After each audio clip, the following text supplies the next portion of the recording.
रक्षित झिले यांच्या शेतामध्ये आलेलो आहे तर आणि यांच्याकडे निजूड सीडचं कोणतं बियाणं लागलेलं आहे आपल्याकडे? आशा 90 या वाणाची इथे लागवड झालेली आहे. किती पॉकेटची लागवड झाली आहे मंगेश भाऊ? 55 पॅकेट. 55 पॉकेटची लागवड झालेली आहे आशा 90 या वाणाची. आणि आज या प्लॉटला लगभग 105 दिवस पूर्ण कंप्लीट झाले. आणि दुसरी गोष्ट याची लागवड जी झालेली आहे 3 फूट बाय किती 1 फूट म्हणजे 9 इंच. हा 3 फूट बाय 9 इंचवर या प्लांटची लागवड पण केलेली आहे शेतकऱ्यांनी. आणि याच्यावर 2दा PGRची पण फवारण्या झालेल्या आहे. तर आपण शेतकऱ्यांना विचारू की त्यांना या आशा वाणामध्ये काय म्हणजे असं चांगलं आढळलं का जेणेकरून येणाऱ्या पुढे शेतकऱ्यांनी ते बियाणं लावलेलं पाहिजे आणि त्यामध्ये काय काय चांगलं वाटलं. आपल्या या व्हरायटीमध्ये झाडां म्हणजे झाड हे मजबूत आहे, खोड मजबूत आहे. खोड मजबूत आहे जी. आणि बोन साईज 6 ते 7 ग्रॅमचा आहे.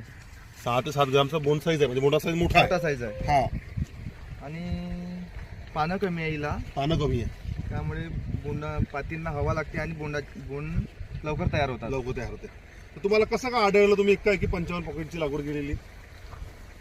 मी पाहिलेली होती ही व्हेरायटी हा त्याच्या पहिले. ते पहिल्यांदाच लावलेली का याच्या अगोदर लावलेलं आहे? त्याच्या पहिले पण लावलेली आहे. पहिली पण पहिले लावलेली 5 पॅकेट लावली होती. हा. त्यावेळेस म्हणजे 5 पॉकेट लावले आणि 5 पॉकेट सुद्धा तुम्ही 55 पॉकेटवर 55 गेलेले. पॅकेट. तर तुम्हाला हे जे आशा वाहन आहे हे चांगलं वाटत आहे तुम्हाला आजच्या कंडिशनला.